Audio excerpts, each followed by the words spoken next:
Euzubillahimineşşeytanirracim. Bismillahirrahmanirrahim. Assalamu alaikum hürmetli qarindoshlar. İslam ahlakı namlı programımızın 26. sonu arqali sizlar bilan yana yüz ko'rishdik.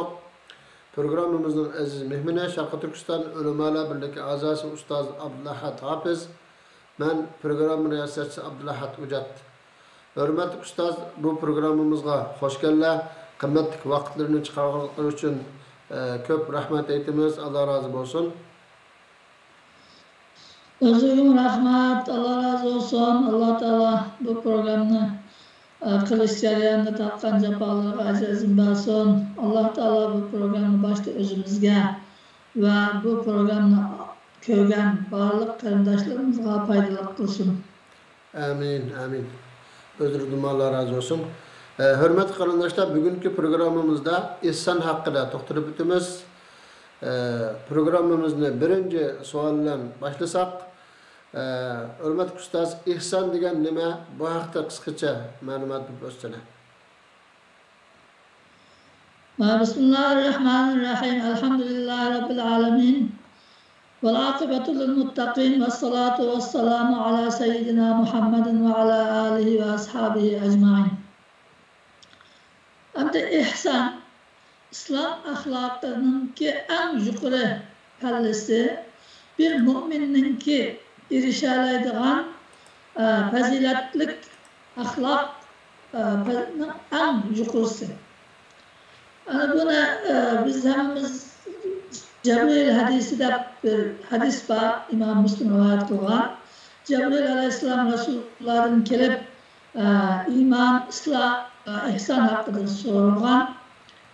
Müşahedeme Resulullah sallallahu aleyhi ve sellem bu iman İslam'dan keyin en yukarı pallaga chiqadigan mümininki ahlakının en yukarısı şu ihsan bo'lganligini bildirgan. Endi bu ihsan degan nimani ihsan deymiz degan vaqtimizda ihsan degan Arapçada hasan so'zidan keladi. Hasan degan chiroyli, yaxshi degan so'z. Endi undan kelgan ihson so'zi ahsana, yuhsinu ihsan deb keladi. Bu yaxshilik qilish, yaxshi qilish degan ma'nolarni bildiradi lug'atda. İslam'da, Kur'an-ı Kerim'de, hadis-i şerifte bu ihsan sözü nayeti köp işletildi. Bu ihsan sözünü yığıp etkanda Kur'an-ı Kerim'de ve Resulullah sallallahu aleyhi ve sellem'in hadis-i şerifleri de iki manada yığınçaklandı. İki manada işletildi. Birinci manası, her kandak işini, meyli söz olsun, meyli hareket olsun, her kandak işini kıtır kınıp, çın köңlüdün en yaxşı, en mükemmel, en sağlam şekilde puxta qilish degan bo'ldi. Birinci ma'nosi. İkinci ma'nosi, başka bendilerge, Allah Teala'nın bendilerge, başkalarga yaxshilik qilish degan bo'ldi. Yani Kur'an-ı Kerim'de muşu iki ma'noda keladi. Biz tövende inşallah bu ma'nolarni texmo yo'ritamiz. Endi biz bunu özümüzden tiliga yig'inchoqlasak, bir qiz gap bilan tushundirmoqchi bo'lsak, yaxshi qilish, yaxshilik qilish desak, shuningda yig'inchoqlanadi. Yani yaxshi qilish deganimiz har qanday ish, faoliyat, so'z, har qanday narsani yaxshi qilish, yaxshilik qilish, ya'ni boshqalarga qo'ldan kelishicha yaxshilik qilish. Ama şu iki ma'noni asos qildi.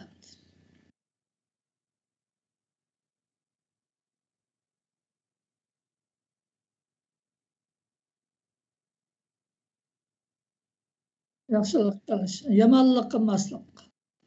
Yomonlik ta'tirsa. Xo'sh ustoz, unda da bu ihsonninki bu qandaq fazilatları var yani. Bunu kılgan adam qanday fazilatlarga erishadi? Bu vaqt qisqacha ma'lumotni bersangiz. Hoşamda ihsan yuqorida dedik bir mo'minninki erişidigan en yuqori palladagi axloq. Onda olgandan bu İslamda en yuqori pallada fazilati en yuqori. Bu haqda Allah Taala bizni aldı bilan ihsonga buyurgan Qur'oni Karimda. Allah Taala Qur'oni Karimda shunday deydi: "Innalloha ya'muru bil adli vel ihsan ve ita'i zil qurba ve yanha 'anil fahsha'i vel munkar vel baghi ya'izukum la'allakum tadhakkarun." Yani hakikaten Allah Taala adaletke buyurdu ve ihsanga buyurdu. Bu ihsan yukarıda iki manada ve Allah'a yaxşılık kılışka buyurdu der. Yine bir hatta Allah Taala ve kullu ibadi yekulu allati hiye ahsan. Ey peygamberim, benim bendelerimge deyin ki o bendeler en çaylık, en yaxşı gaplarni kılsın der. Biz yuqorida söz olsun, iş olsun yaxşı qilish dedik. Şunun birisi. İnne şeytana yanzagu beynakum inne şeytana kana lil insani aduven mubina. Çünkü şeytan insanga düşman bo'lganligi uchun shunday şeytan insonlarning o'rtasida adovat paydo qiladi, düşmanlik paydo qiladi, shunga tirish. Shunga qarshi şeytanga onunki diğer kelmesi için şayet yapılsın, yaxşı yapılsın deydi. Demek yani ihsan bundan mühim Allah Teala buyurgan farz ibadet. İkincisi ihsan kılgan kişiye yani ihsan degan ahlakını özleştirgen bu şu ahlak bilan iş kılgan kişiye Allah Teala rahmet kıldı. Şu an Allah Teala Kur'an'da inne rahmetallahi qaribun minel muhsinin deydi. Yani Allah Teala'nın rahmeti bu şu muhsinler yani ihsan kılgan hem işini yaxşı kılgan Allah'ın bendeleri yaxşılık kılgan bunda kem ko'ta qilib qo'ymagan kishilarni aldab qo'ymagan shunday kishilarga Allah'ın rahmeti yakın deydi. Üçüncü fazileti yoki foydasi ihsan kılgan kişi aldığan savap mükafati hicret kılganın ve Allah Teala'nın yolunda cihat kılganın savabını alır. Şunda katta uluğ savabka erişidi. Bu hakta Resulullah sallallahu aleyhi ve sellem'nin ki hadisi var. Abdullah ibn Amr şunda deydi. Bir adam Peygamber Aleyhisselam'ın kışığa gelip "Ubayi'uke alel hicreti vel cihad" dedi. Ben sana hicret kılışka Allah yolunda Medine'ye hicret kılışka ve Allah yolunda cihad kılışka beyat kılış için geldim. Ben şu an beyat kılmam. Abtagil ecre minallah. Fakat Allah Teala'nın mükafat, sevap ümit kılıp fakat Allah için cihat ve hicret kılış için sana beyat kılıp geldim diyen çağda Resulullah sallallahu aleyhi ve sellem onun dedi fehel min valideyke ahadun hay senin ata-anandın hayat kalgan birisi var mı deb sordu. O kişi dedi naam bel kilahuma ikilisi hayat anam dedem her ikilisi hayat degendikin Resulullah sallallahu aleyhi ve sellem dedi "Efetabtagil ecre minallah" Allah Teala'nın mükafat sevap erişine talep kılamsan, halamsan dedi. Kâle naam. O kişi şundak mı Allah Teala'nın ecri ümit kılman diyenlikin. Kâle terci' ila valideyke fe ahsin sohbetehuma. Bunda olsa ata-ananın ki kışığı berip ularga yaxşılık kılgın. Ularga yaxşı hemra bolğan, ularga yaxşılık kılsan sen aşu cihat kılgan ve hicret kılganın sevabını alırsan dedi. İmam Müslim rivayet kılgan hadis. Demek ihsan kılgan kişiye şundak ulug' savap erişir. Dördüncüsü ihsan kılgıcı Allah Teala dost tutuyor. İhsan kılgan kişini, şu ihsan bilen amel kılgan kişini Allah Teala dost tutuyor. Allah Teala Kur'an'da ve ahsinu innallaha yuhibbul muhsinin deydi. Yani ihsan kılın. Yani her kandak işini puxta, mükemmel ve toluk kılınlar ve Allah'ın bendelerine Kur'an'ın yaxşılık kılınlar. Allah Teala hakikaten bu şundak ihsan kılgıçlarını yaxşı görüdü deydi. Beşincisi Allah Teala ihsan kılgıcı bilen birli buludu. Yani Allah Teala'nın yardımı, Allah Teala'nın gözü düşü, onun bilen birli buludu deydi. Allah Teala Kur'an-ı Kerim'de innallaha ma'allezine tekav vellezine hum muhsinun. Yani Allah Teala hakikaten takvadar kişiler bilen ve ihsan kılgan kişiler bilen billah deydi. Allah billah diyen gap, yani Allah Teala onu her daim onu kovdaydı, onu müdafaa kılıdı, onunla yardım kılıdı deydi. Yine bir ayette وَالَّذ۪ينَ جَاهَدُوا ف۪ينَا لَنَهْدِيَنَّهُمْ سُبُلَنَا وَاِنَّ اللّٰهَ لَمَعَ الْمُحْسِنِينَ. Biz üçün cihat kılgan, biz üçün tirişkan kişini biz doğru yolu başlayımız. Hakikaten Allah ihsan kılgıçlar bilen billah deydi. Demek yani Allah yolunda kılgan cihatını, Allah yolunda kılgan hizmetini nadi yaxşı, nadi puxta, köngül bölüp ihlas bilen kılsa Allah Teala bu müjdat kişi bilen billah. Şuna qoğdaydı. Altıncısı ihsanın mükafatı pek çok oldu. Yukarıda mı dedik cihat bilen hicret kılmanın savabı oldu.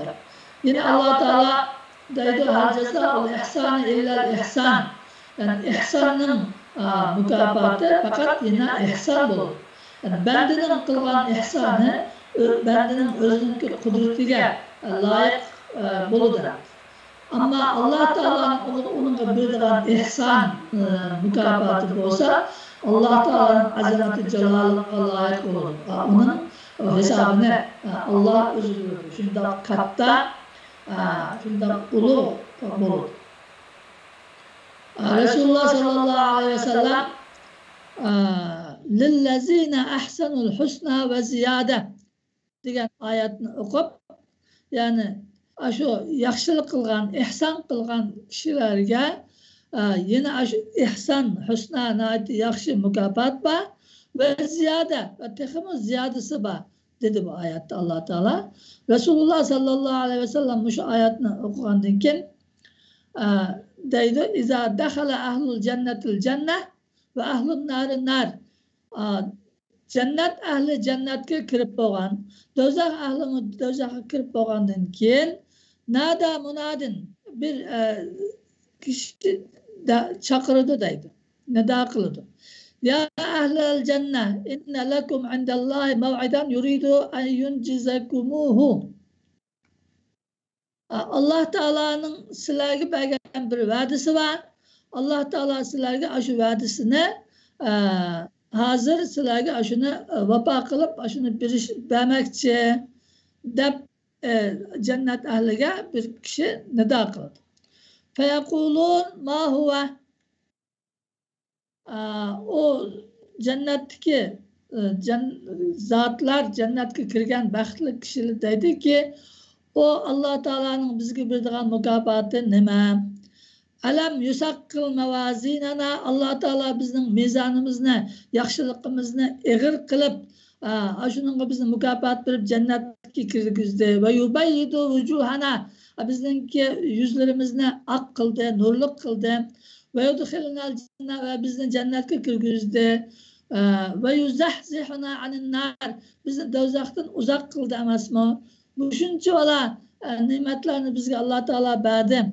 Hem de yine neme bildirken Allah Teala dep şundak deyişkende hala Resulullah sallallahu aleyhi ve sellem Resulullah dedi ki bu şundak deyişip tuğan çağda feyukshafu lahumul hicab ularga hicap içildi. Yani Allah Teala bilen bendilerin oturuş olan bir perde var. O perdenin sebebini biz göremeyiz. Şu perde içildi. Feyanzuruna ileyhi, ular hemmisi cennet ehli Allah Teala'ya karaydı. Resulullah deydi, fevallahi ma a'tahumullahu şey'en ehabbe ileyhim minen nazari ileyhi ve li'uqirre li'a'yunihim. Allah bilen kasam kılman ki Allah Teala ularga, yani cennet ehlige öz zatıga karaştın no yaxşı görülüdüğün bir nimet vermedi deydi. Yani cennet ehlinin ki o cennette, o Kur'an-ı Kerim'de şundakcık cennetin ki süpetleri var. O cennette verildiğin nazı nimetlerinin ki hesapsız süpetleri var. Şundak nazı nimetlerin hepsinin üstünde en katta verildiğin nimet Allah Teala'nın cemalini görüş. Acı lillezine ahsenul husna ve ziyade diyen, husna diyen, başka bergen mükaffatla ziyade diyen, şu Allah Teala'nın cemalini görüş.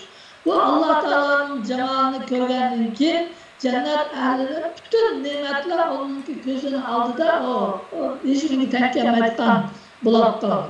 Yani en yaxşı gördüğün, en hoşal bulduğun iş şu Allah Teala'nın cemalini görüş. Allah Teala bizne aşılardan kılsın. Yettincisi bu ihsanın ki fazileti ve faydasının ki ihsan kılgıcının ki yaxşılığı her göz zayavlap ketmeydi. Her kançı küçük, kançı az, mahbi, hiç kim bilmediğin bulsun mu? Allah Teala onu herkes zaya kılmaydı, onun mükafatını verdi. Şu an Allah Teala Kur'an'da vasbir fe innallaha la yudi'u ecrel muhsinin. Resulullah deydi sabır kılgın. Çünkü Allah Teala muhsinlerin, ihsan kılgıcılarının ecrini, mükafatını zaya kılvatmaydı deydi. Demek bu ihsan diyen ahlakını özleştirip hem işimizni şundak ihsan bilen kılsak Allah Teala'nın bizge bildiğin mükafatı ve biz gördüğün faydaları şundak köp oldu.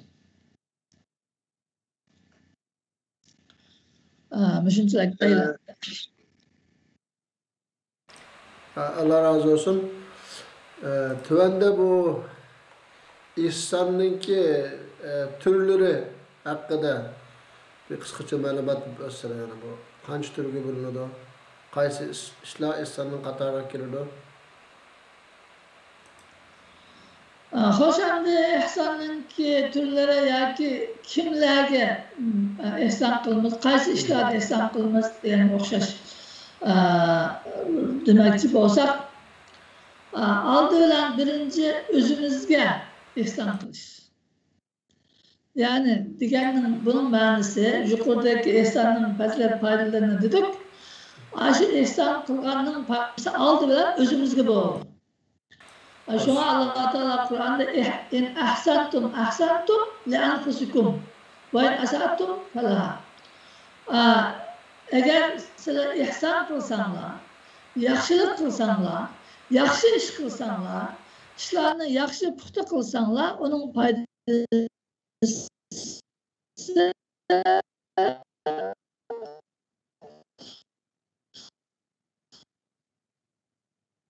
mükafatı yuqorida degandek ham bizga shu ihson qilgan ishni yaxshi qilganligimizdan shu dunyoda bizga chiqadigan natijasi, foydasi.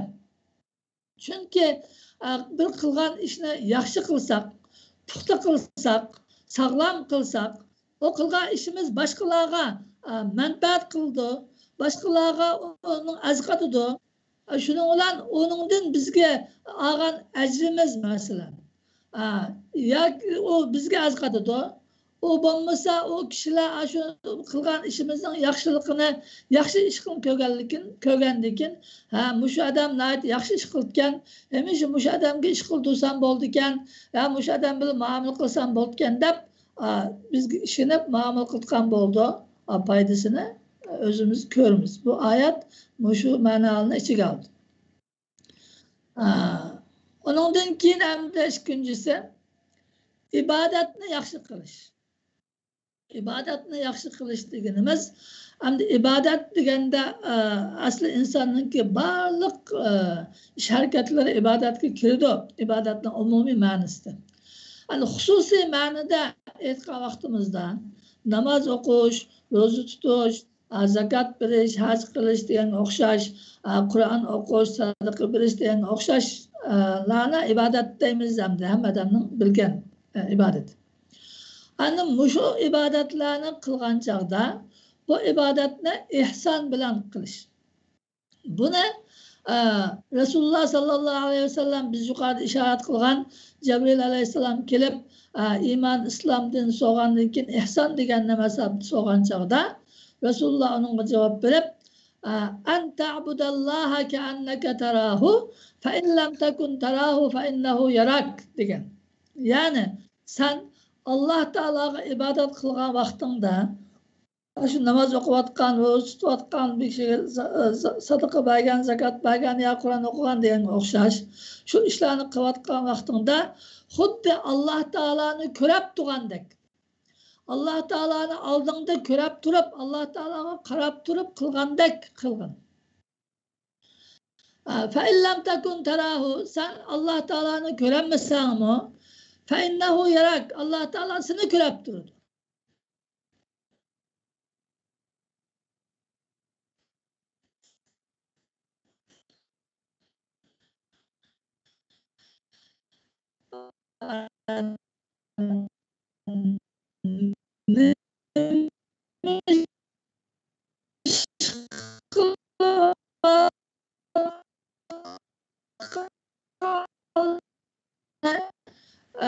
Allah Teala'nı ben hazır aldım da körüvatımen degen bir his bilen kılıç. O çağda o işte özlükten yakşı kılıdı.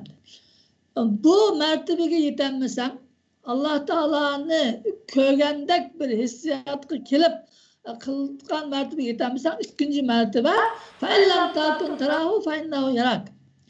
Allah seni körep durdu dep degen Allah Teala beni körep durdu degen tuygu bilen kılış.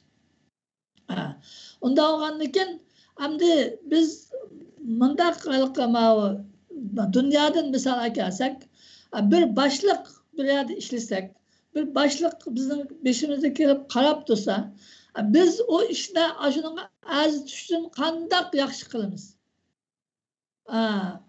O körep durgan, karap durgan dekin. Endi bizni körep durduğan, bizge mükafat durduğan Allah Teala. Yani Allah Teala'nın körmeydiğen yeri yok. Mayli karanlık olsun, mayli keçi gündüz her kandak yerde bizni kördü. Onda olganlıkken biz eğer hani şeytan bizge bir könlümüzge bir yamanlık silip ama işte mındakra kıp koysam mı boludu, kulağımın uçudu, kim köretti diyen okşaş mındak tuygulu gelen çağda hiç kim görmese Allah Teala beni gördü degen böyle degenler özümüzge desek aşık etni aşığın könlümüzge ekersek o çağda Allah Teala görgendikin bunu puxta kılay, yaxşı kılay, başkadan görmegen bil Allah gördükken dep mındak. Anı bu yerde aklıma bir neme geldi, bir hikaye geldi. Hoş. Ömer radıyallahu anhu şu keçisi Medine'de şu şehirlerini çöğülüp kişilerin ki kandak ihtiyacı var bizge denmegen biz kömegen bilmey kalkan mündaq bir kıyınçılıklı ahvallı bolsa dep keçisi şu Medine'ne aylanatken. Bir güne şundaq aylanıp ketip alsa bir öyde çıraq inip hamma öyde çıraq ocak yanından uxlap kaptı. Bir öyde çıraq inip durdu. Şunun olan o önün kışığı kelip kalsa iki tane ana kız gepleşip otururken anası kızıqdaydı. Balam ati satıdığan sütke su koşap bitke avutup koyan dep kızıqı degendiken kızı anısqa bu Ömer bizne sütke nima qilmanglar su qo'shmanglar bu ticaretde saxta qilmanglar deb bizga buyurgan tursa, nimishqa unda üstüge su quyimdaysa degandan keyin hozir bizni kim ko'rdi? Ömer uxlayotdi uyda. Sen qo'yvagin deb shunda deydi. O qiz bola Ömer ko'rmagan bilan Allah ko'rdi-ku degan. Shuning bilan Ömer raziyallohu anhu o gapni anglab, shu ishga ishorat qilib qo'yib, ketib, keyin shuni suyishti qilib, shu qiz bolani o'g'liga olib bergan. O qizdan bo'lgan 5-xalifa deb atalgan Ömer Abdulazizni shu qizning bolasi deydi kitobda. Yani demek insanda mushundaq nima bo'lsa, bir tuyg'u bo'lsa, endi ihson deganimizdan eng yuqori pallasi dedik-ku, mushu. Har qanday vaqtida Alloh taolo meni ko'rib turdi, qilgan ishimni bilib turdi. Alloh taolo hech kimni yo'shig'i bo'lmaydi degan asosda bu chog'da ishni yaxshi puxta qilib oladi. Başkalarına yaxshilik qilishdimi? Başkalarının yaxshiligini ko'rsin, ya ko'rsin, ondan qat'iy nazar Alloh taolo ko'zi bo'ldi, Alloh taolo ko'rib turdi deb ixloslan qiladi. O chog'da bu ishniki ham boshqalarga ham o'zimizga foydasi bo'ladi. Uchinchisi ota-onaga yaxshilik qilish.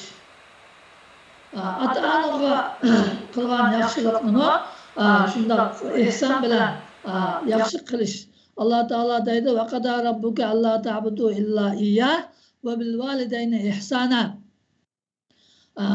Alloh taolo sening Rabbing Rasulullohga deydi. Sening Rabbing shundoq deb hukm qildi. Allohning g'ayriga ibodat qilmanglar. Ibodatlarni faqat Allohga xos qilinglar va ota-onaga yaxshilik qilinglar. Deb shunga hukm qildi, shuni farz qildi deydi.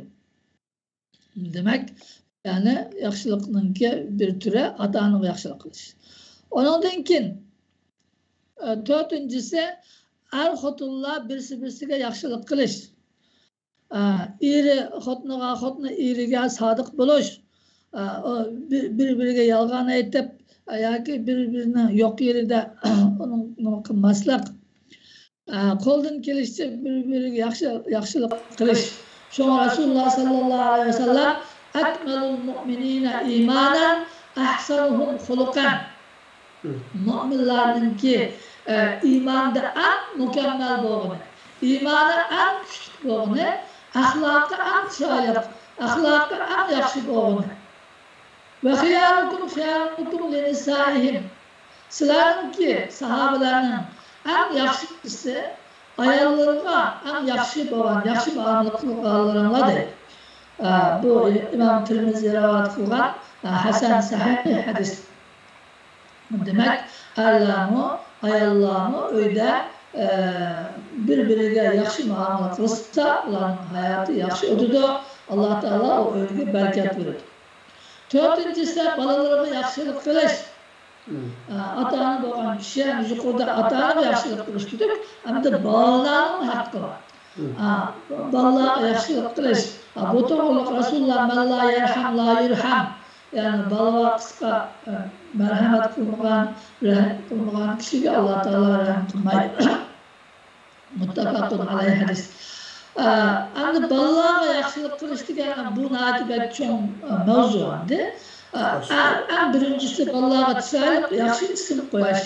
Undan keyin bolalarni kelgusi hayotini yaxshi yashay oladigan ilm, fan, texnika o'rgatish, Alloh taoloninki rahmatiga erishadigan ibodatlarni yaxshi qila oladigan, halol haromni biladigan ilmlarni o'rgatish, yaxshi tarbiyalash, Alloh taolodan bolalarninki yaxshilik uchun duo qilish, shunday ishlar bolalarga yaxshilik qilganlik bo'ladi. Beshinchisi hamda qo'lin qo'shnilarga yaxshilik qilish. Birga yashagandan keyin qo'lin qo'shni deganimiz bu yerda ham uyimizdagi qo'shnilar, tam elishma, mahalladagi uy qo'shni, ham ishdagi qo'shni, ham el-ağina. Hemişe barışkılış kıldıgan yaki muamele kıldıgan dostla, el-ağinla, salaktaşla diyen olsun. Hemine özçük aldı koşun diyen, yakın diyen gelen.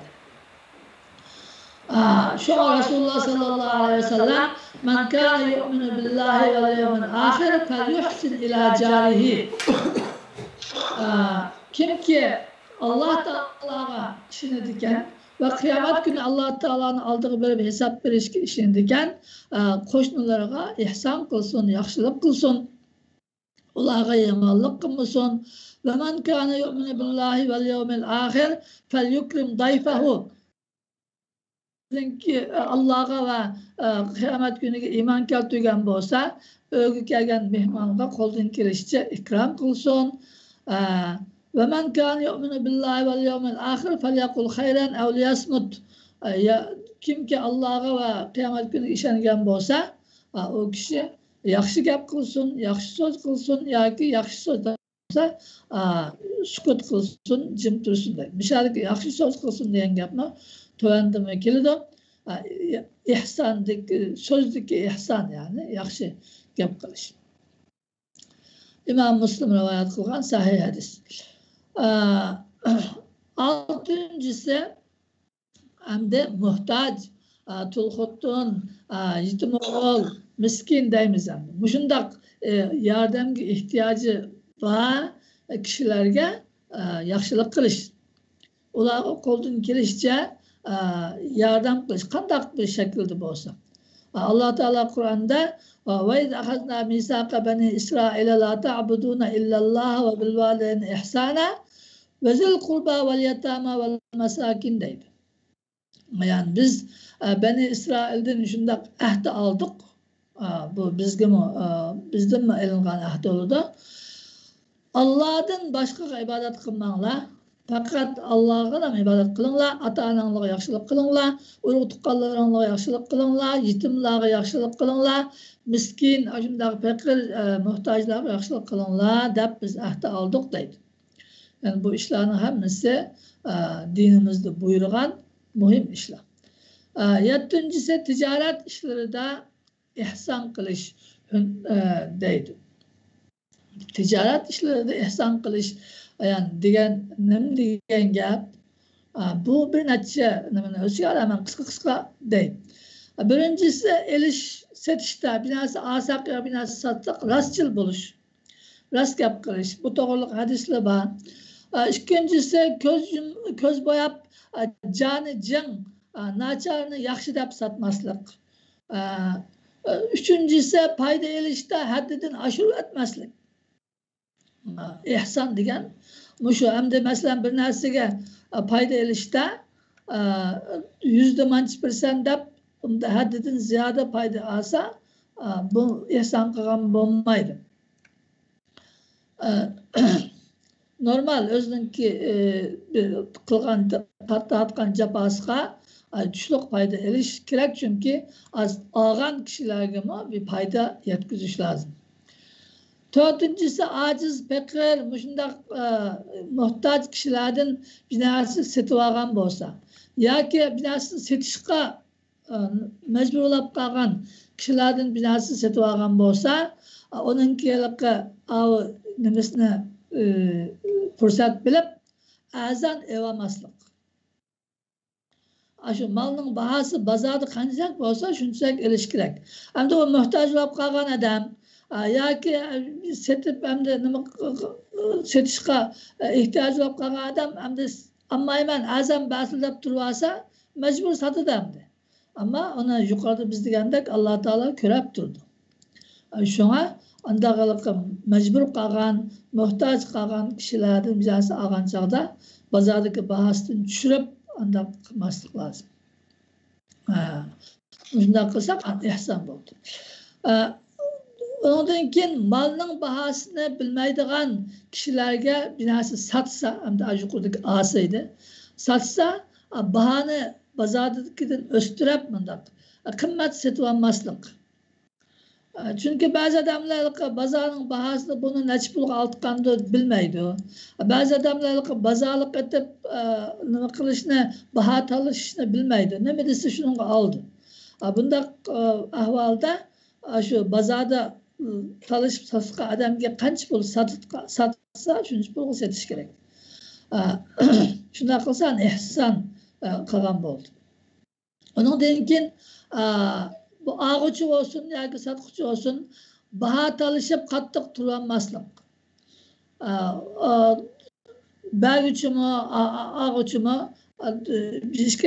deyishgandan keyin bozorning narxi qanchalik bo'lsa, ba'si asi bo'ladi. Faqatla uni azan biratdim, texmi qimmat sotdim deb anda qattiq turishmi islom axloqiga munosib kelmaydi. Bu to'g'riliqmi hadislar bor. Malning pulini elishda yoki qarzdor olsa qarzning pulini elishda mumkin qadar biraz kam qo'saq bo'lish. Kishilarning ahvoliga qarab biraz ba'zi kechiktirish kerak bo'lsa kechiktirib berish yoki mumkin bo'lsa qarzni bak o'tayotgan bo'lsa qarzning bir qismini o'ta tushirib berish deganga o'xshash yaxshilik ihson. Shularni qilish yaxshi. Ondan keyin qarz olg'uchimi qarzni vaqtida ado qilish, qarz egasininki ba'zi gaplariga xafalab qolmaslik, voy anda dedi bunda dedi deb lozim. Shunga bu ishlarga ihson qilgan degan qo'ldan kelsa onu Rasululloh sallallohu alayhi vasallam bir kishidan qarz olsa o çağılda hazırlıkta kağız pul olmagandan keyin köpünce açlık, anda narsalarni qarz olgandı. Bergen çağda ziyodasi bilan beratdi. Yani ihson qilgan degan ma'noda. Ondan keyin bir narsa og'uchi yoki sotquchi har ikkisi qaysi bir pushman qilib qolgan bo'lsa, uni xapolab qolmay qaytirib bersa, bu ihson qilgan bo'ladi. Mayli ağuçu pişman qilgan bo'lsin, mayli satquchi pişman qilgan bo'lsin, onu savdodan yenib bersa, o alımga yordam qilgan bo'ldi. Ondan keyin faqir miskinlarni yo'lash, yuqorida dedik oyatda. Shundoq bo'ldi. Endi hunarvallar ishni puxta qilish degandan keyin endi buningga hunarvallar, kasblar bu qilgan ishini, yasagan narsasini nayte puxta qattiq qilib boshqalarga azqatadigan qilish, qo'lning uchida qilib qo'ymaslik. Bu to'g'riliq Alloh taolo Qur'onda va'malu salihan inni bima ta'maluna basir deydi. Yani salih ish qiling. Salih degan yaxshi qilinglar, yaxshilik qilinglar degan bo'lmaydi, yaramlik qilinglar degan bo'ladi. Yani ishni boshqalarga yaraydigan, o ishdan bir foyda manfaat chiqadigan bunda qilinglar. Inni bima ta'maluna basir. Men sizlarninki qilgan ishinglarni ko'rib turman deydi. Yuqorida Rasululloh Alloh taoloni ko'rib turganda qilgan degan hadis mush oyatdan ilingan. Men sizlarni qilgan ishinglarni ko'rib turman deydi Alloh taolo. Unda olgandan keyin eng yaxshi qilishga tirish lozim. Yine Resulullah sallallahu aleyhi ve sellem deydi: "İnnallaha yuhibbu iza amala ahadukum amalan ay yuhsina amalahu aw ay yutqina sun'atahu." Yani Allah Teala sizlarninki biringi bir ish qilsa, o ishni yaxshi qilishni, qilgan ishni puxta qilishni yaxshi ko'rdi. Onun tatusini yomon ko'rdi. Yani kishilarni aldab qo'lning uchida qilib qo'yish, qilish deganga o'xshash. Onun uchun qilgan ishni nayt yaxshi, nayt puxta, sog'lom qilish. Bu ihsondir. 9-incisi yomonlik qilgan kishiga yaxshilik qilish. Buni ihson. Yani yomonlik qilgan kishiga bir yomonlik qilish haq. Ama onu kechirib o'tish, onun yaxshilik qilish bu ihson. Hamda Alloh taolo Qur'onda deydi: "Va la tastavul hasanatu va las sayyi'ah." yaxshilik bilan yomonlik teng bo'lmaydi. İdfa billati hiya ahsan. Unda olgandan sen yaxshilik bilan, ihson bilan yomonlikni shuna bilan daf qilgin. Shunday qilsang qanday bo'ladi natijasi? Faizallazi baynaka va baynahu adawatun ka'annahu waliyyun hamim. Shunday yomonlik qilgan, yaxshilik qilsang, shu sen bilan o'rtasida adovat bo'lgan, dushmanlik bo'lgan kishi shu veliyun hamim shundoq samimiy do'stlab ketisizlar deydi. Demak, ya'ni ihson qilganninki shundoq foydalari bor. Ondan keyin 10-si gap so'zda ihson qilish, ya'ni yaxshi gap qilish, yomon gapdan saqlanish. Shunga Alloh taolo Qur'onda va qul li ibadi yaqulu allati hiya ahsan. Yani bandalarimga degan eng yaxshi gapni qilsin, eng chiroyli bo'lgan gapni qilsin. Va qulu lin-nasi husna. Yani insonlarga yaxshi gap qilinglar deydi. Boshqa oyatlar bor bu to'g'riliq. Hamni gapni qisqaroq qilish uchun o oyatlarni o'qimadik. 11-si bir masalada talash tortishib qolsa, naqisha muzokara bo'lgan chog'da yaxshi gap qilish, yaxshi so'z qilish. Agar kichkina so'z yomonroq ketib qolsa, shukr verish lozim. Bu ihson bo'ldi. Alloh taolo Qur'onda ud'u ila sabili rahma ila sabili rabbika bil hikmati vel mau'izatil hasana ve jadilhum billati hiya ahsan. Yani sen hikmet bilan, yaxshi nasihat bilan Allah'ın yoluga chaqirgin. Bir mücadele qilgan, bir munoqish qilgan ishlab qolsa, yaxshi mücadele qilgan deydi. Buni boshqa dindagilarni islomga da'vat qilish uchun da'vat edi. Endi musulmonlar o'zimiz o'z aramizda-chi, texmi balki uni yaxshi qilish kerak. Shunga bo'libmi ulamo qarindoshlar bir masalada muzokara bo'lgan, munoqisha bo'lgan, talash bo'lgan chog'da yaxshi gap qilish kerak. Boshqalarni binasini bilib degandi deb o'ylash kerak. Ama shu ihson. 13-si hamda hayvonotlarga ihson qilish. Hayvonotlarga yaxshilik qilish. Uni hayvonlarni masalan ig'ir ishga sanmaslik, kuch yetmaydigan ishlarga, och qo'ymaslik, herib qolgan bo'lsa uni kichkina dam oldirish. Rasululloh sallallohu alayhi vasallam deydi: "Innalloha katabal ihsana ala kulli shay." Alloh taolo ihsonni hamma narsada farz qildi. Hamma ishda, har qanday ishda ihson qilish, ya'ni yaxshi qilish, yaxshilik qilish. Fa iza qataltum fa ahsinul qitla. Hamda hayvonotlarni Alloh taolo ba'zi hayvonlarninki sizlar ishlatishga yaratgan bo'lsa, ba'zi hayvonlarning go'didan foydalanishga yaratib sizlar uni kesib yeysizlar, o'ldirib yeysizlar. Shuni kesgan vaqtingizda uni o'ldirishda yaxshi bo'g'izlanglar, yaxshi kesinglar deydi. Va iza zabahtum fa ahsinu zibha. Agar bo'g'izlasanglar hayvonni yaxshi bo'g'izlanglar. Hani yaxshi bo'g'izlash uchun nima qilish kerak? Val yuhidda ahadukum shafratah.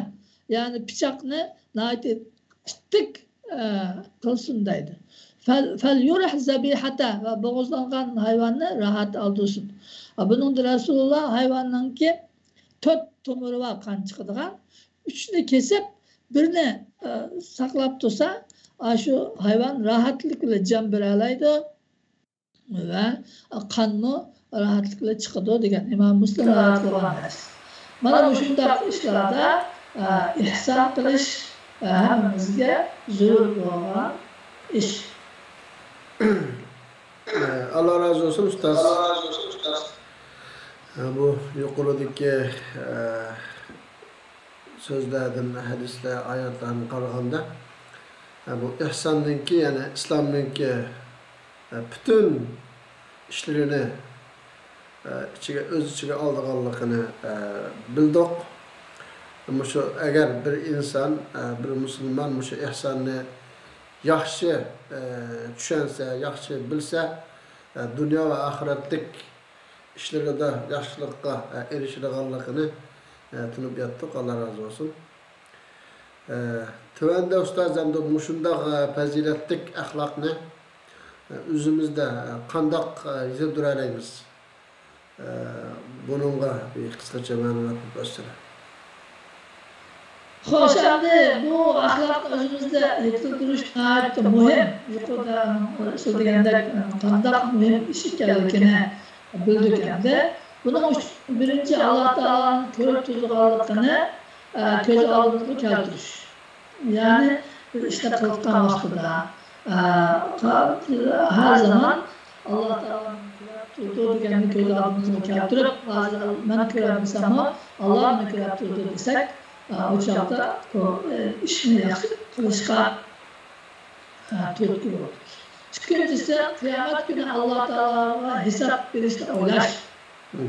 Hazır Müslümanların köp sağlıkını. Hem de imanlarını diğer vaxtıda vay kıyametki işini ben demizlerdi. Ama küllük turmuşu da kılıvatkan işlere kalsa xudu kıyamet yok tek. Kıyametki işlenmeydikandak. Allah Teala'nın aldığı verip hesap vermeydikandak iş kıldı. Bu bizim küllerimizle ahlakımızı buzgan, işlerimizni qalaymiqallaştırıp atkan, kılgan işlerimizden netice çıkmaydıkan, duayımızın icabet olmaydıkan yeri meşhede.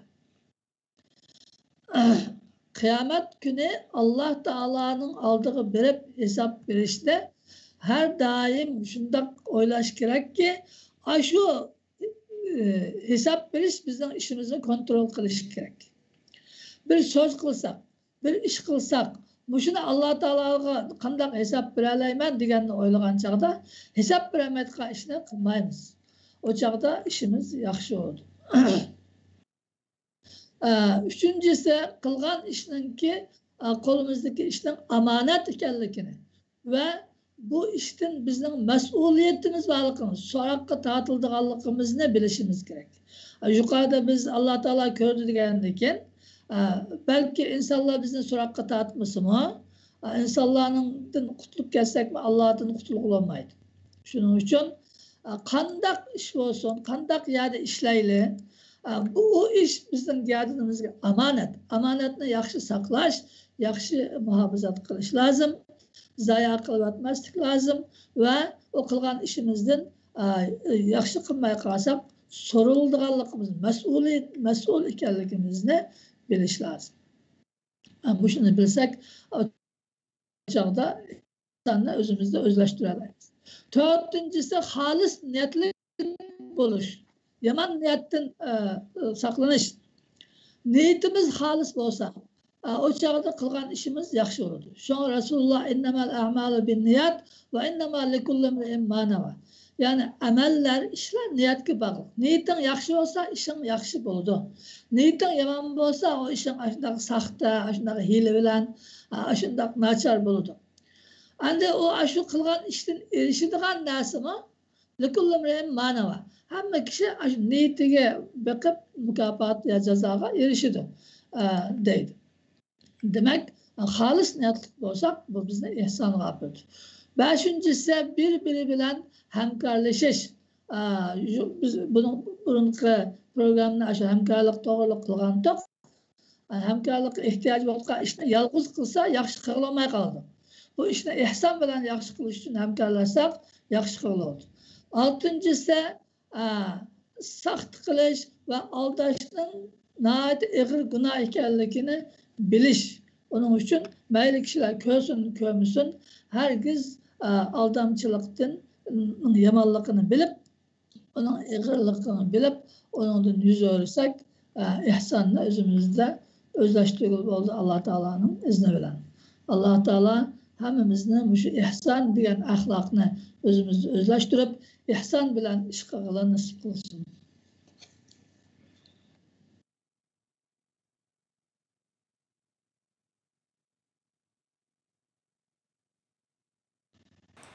Rahmet Ustaz, Allah razı olsun.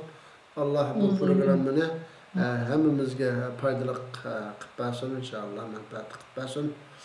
Hürmetli arkadaşlar, bugünkü programmamizni müşahede ahirlaştırırız. İnşallah başka programlarda görüşmek üzere. Hammalarni Cenab-ı Allah Teala'ya tapşırdık. Hayırlı hoş aman bulunlar. Esselamu aleyküm ve rahmetullahi ve berekatuhu.